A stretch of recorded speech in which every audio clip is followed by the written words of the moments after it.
Welcome back to Poems in a Time of Plague. Today, Audre Lorde was born in 1934 in New York and wrote her first poem around 12 years old, describing her normal thought process as thinking in poetry. By 1954, after a year at university in Mexico, she was describing herself as a lesbian and a poet. She grew as a feminist, a womanist, a civil rights activist, calling herself a black lesbian mother, poet, warrior. She travelled and taught and challenged and scared people when they needed it.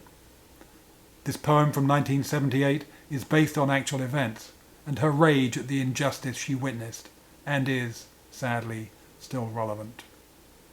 Warning: language and content. Power. The difference between poetry and rhetoric is being ready to kill yourself instead of your children. I am trapped on a desert of raw gunshot wounds and a dead child dragging his shattered black face off the edge of my sleep.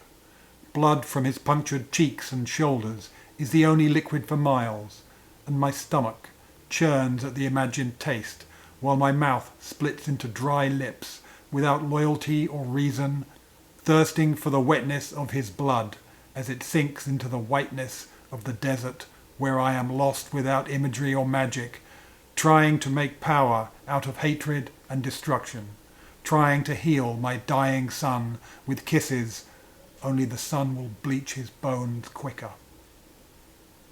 A policeman who shot down a 10-year-old in Queens stood over the boy in his cop shoes in childish blood, and a voice said, "Die, you little motherfucker." And there are tapes to prove it. At his trial, this policeman said in his own defence, "I didn't notice the size nor nothing else, only the colour." And there are tapes to prove that too.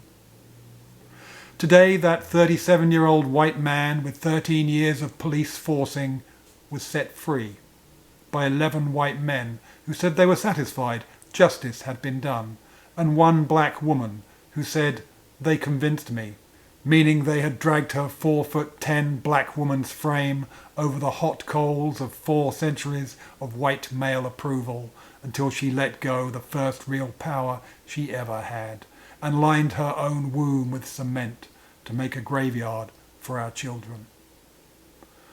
I have not been able to touch the destruction within me, but unless I learn to use the difference between poetry and rhetoric, my power too will run corrupt as poisonous mould, or lie limp and useless as an unconnected wire, and one day I will take my teenaged plug and connect it to the nearest socket, raping an 85-year-old white woman who is somebody's mother, and as I beat her senseless and set a torch to her bed, a Greek chorus will be singing in 3/4 time.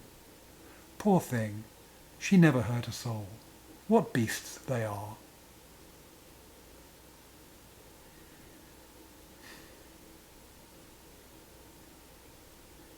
And with that, good night.